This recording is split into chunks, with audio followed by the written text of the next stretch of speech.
Hi, everybody. There she is again, that old lady in the purple bathrobe. And what is she going to bore us with today? Just the same old, same old. I just want to keep things nice and consistent for you because that's what it takes for me, anyway, is that doing the same thing over and over again and hoping it'll turn out different. Well, no, not necessarily with doing things consistently with our keto food plan. It won't turn out differently, it'll turn out successfully.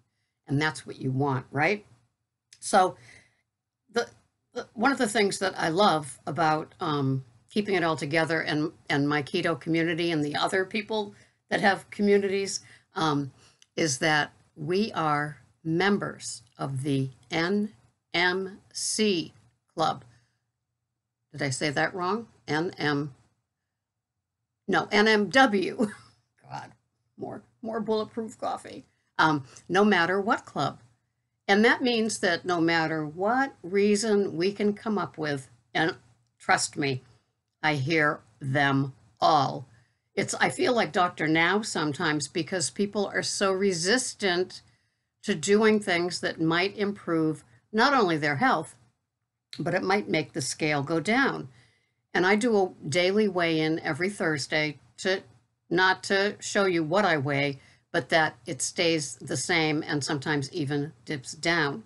And I am not deficient in my fats, and I am very low protein, not very low, but low protein compared to what some other people say you should have because I'm an older metabolism, and very low carbs.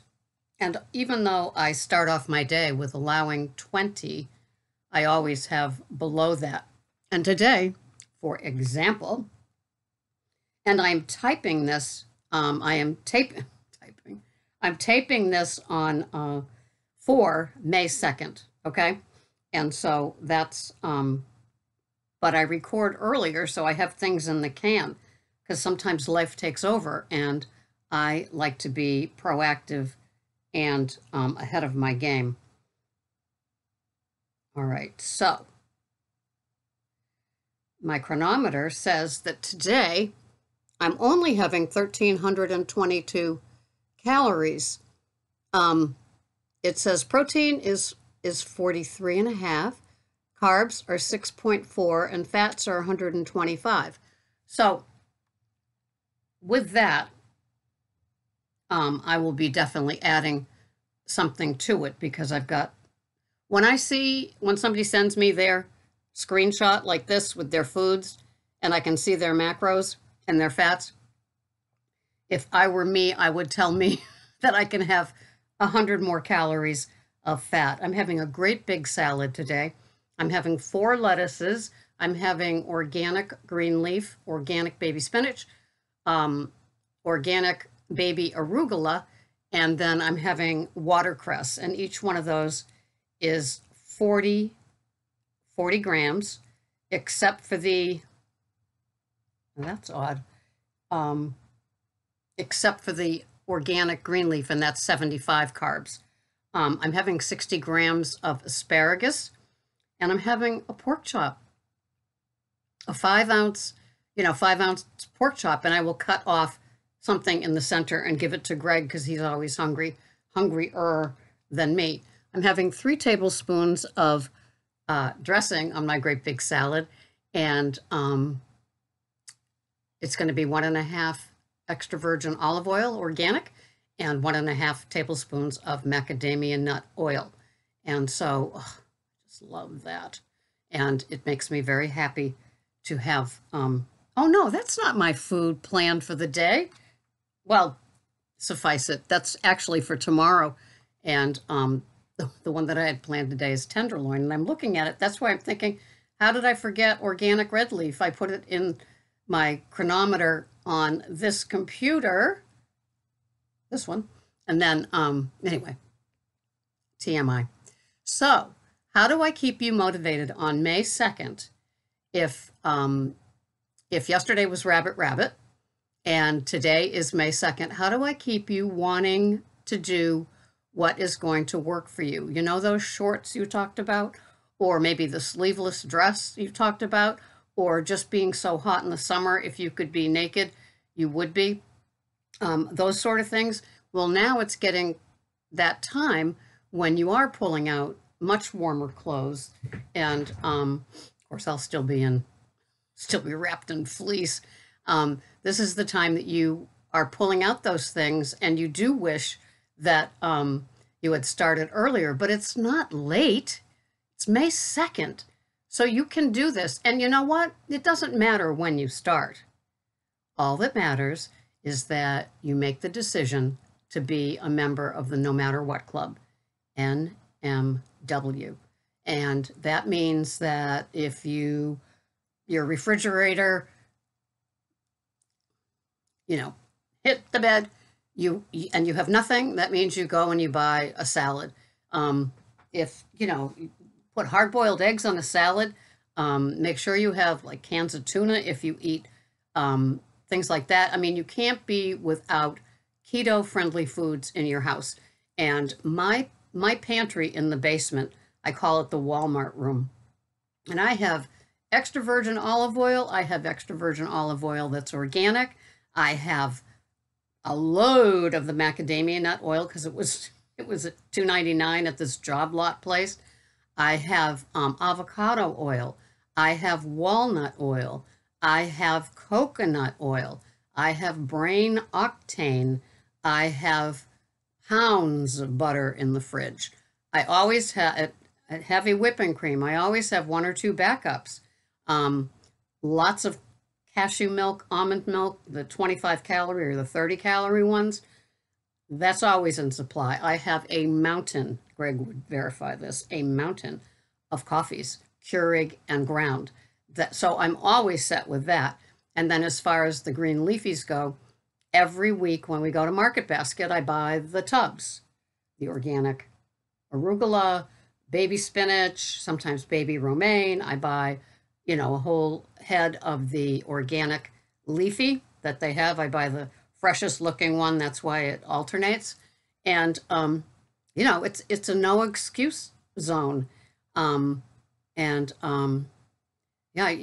have to, and I hate to say you have to, but successful people are proactive.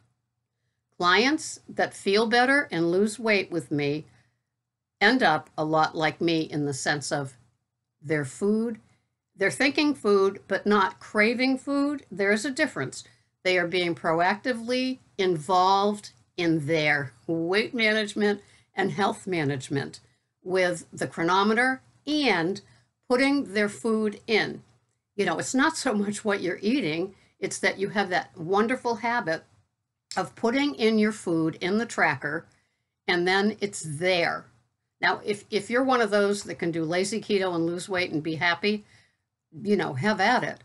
But there's some of us that our resistance has gotten us into our 50s or 60s or 70s, and we really need to be tied down like the sleeping giant, with the ropes to do. It's the habits. That's what my keto coaching is about. It's about getting rid of the not so good habits and then instilling and installing the good habits. So if you aren't with me, some people continue with me month after month, but if you aren't, then you've got your basics, and it's nothing that you haven't heard along the way, especially if you've been in places like Weight Watchers.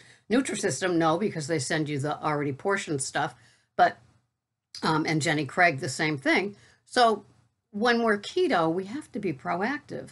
And the next stage of like what I do when I'm coaching is after I get them to post to me their foods for the next day with the macros and the foods that they're having, then we start dealing with the foods.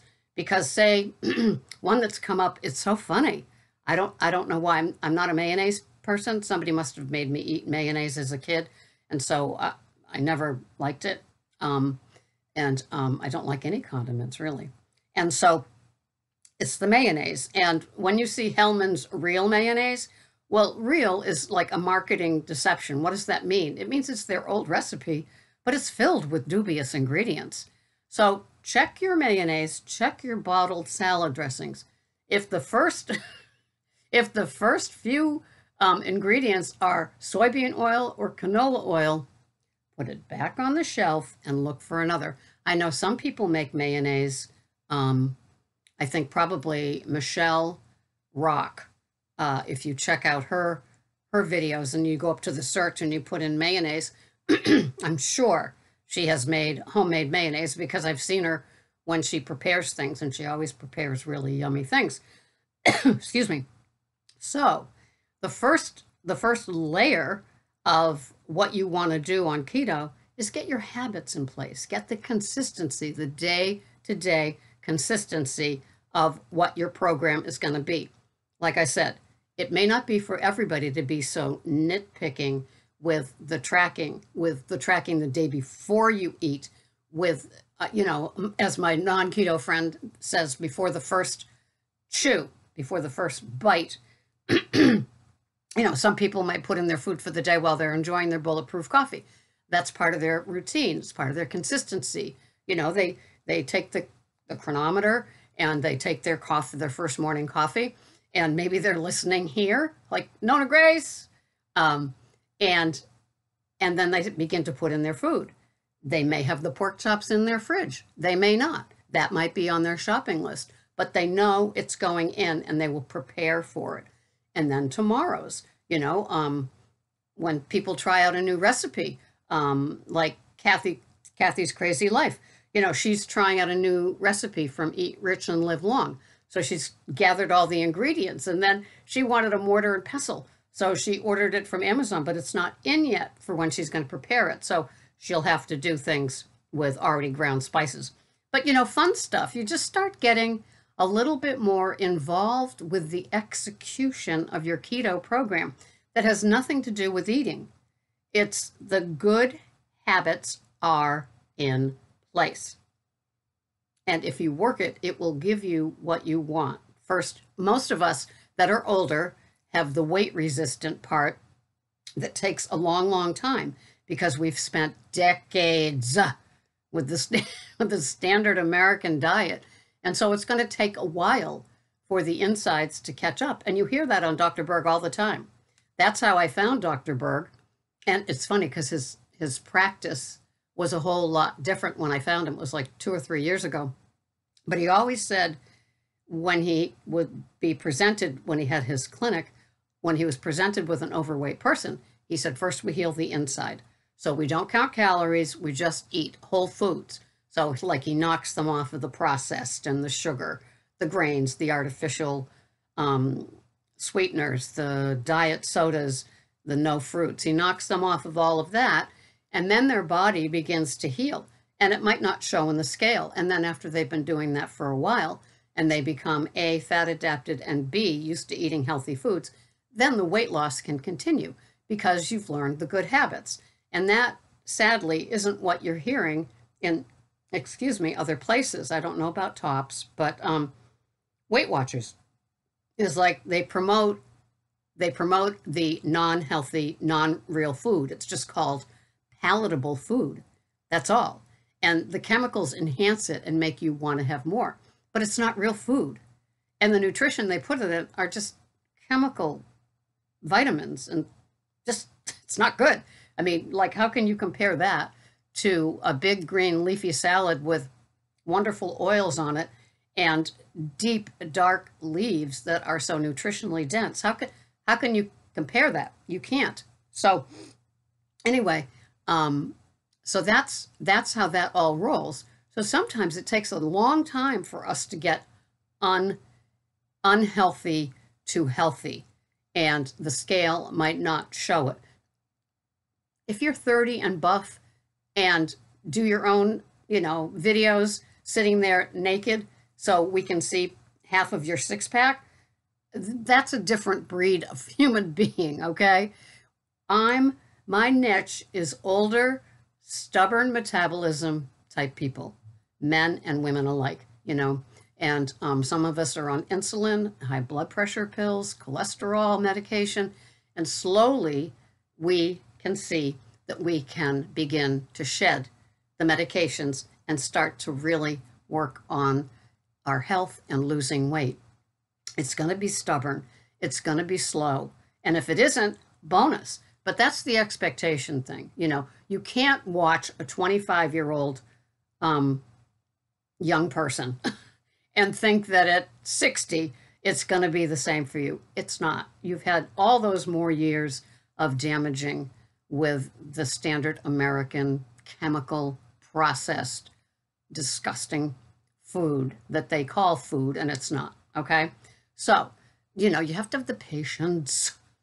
And that's why I do little basic videos like this every single day, because it's a slog on some days. And that's why I call myself a turtle, because a turtle just slow and steady wins the race. And it's not a race. There's no finish line with keto. I've got a couple of people that are hitting maintenance now. What to do. I don't, you know, we're going to try it out. We're going to see what it means. It does not mean that you can have 70 carbs a day. No. I mean, for me, when I hit maintenance, I've been here for about 18 months. It just means more fats usually. You know, maybe on Sunday I have 9 Brussels sprouts, even though I only put in 8. It's that sort of thing. Trust me, because if you've lost a lot of weight with keto and you get to the place that you're at maintenance, you are a choir that I'm preaching to that can tell people when you promise yourself, like, when I hit maintenance, boy, I'm going to make that keto dessert that I saw on Pinterest. And then when you're given that decision, it's like, no, I don't think I want it after all. Wow. Look what happened to me.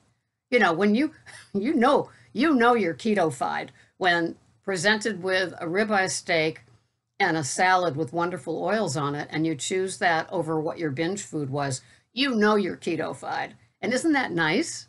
Isn't that great? That is a non-scale victory.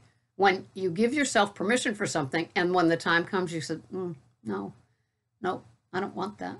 So anyway, I'm here, and I'm here about the basics. If you don't need those basics of tracking, weighing, and measuring the night before for what you're going to eat the next day, you're lucky. But I'm here for those of us that have all of the grit and the details in each item that we put in, our macros, what we weigh, a weigh-in day. We put the scale away. I got to get that chip made that gives you a jolt if you weigh yourself when you're not supposed to. And the profits come to me. I got to do that. I want to buy a jet. No, I don't. Then if I had the jet, then I can go do SmackDowns one-on-one. Anyway, tune in again the next time for another episode of Sarah, Pearls of Wisdom in Food. And yes, I do have other bathrobes. And yes, I do dress like a normal person and go out about the world. I will see you later. Thanks for watching. Bye-bye for now.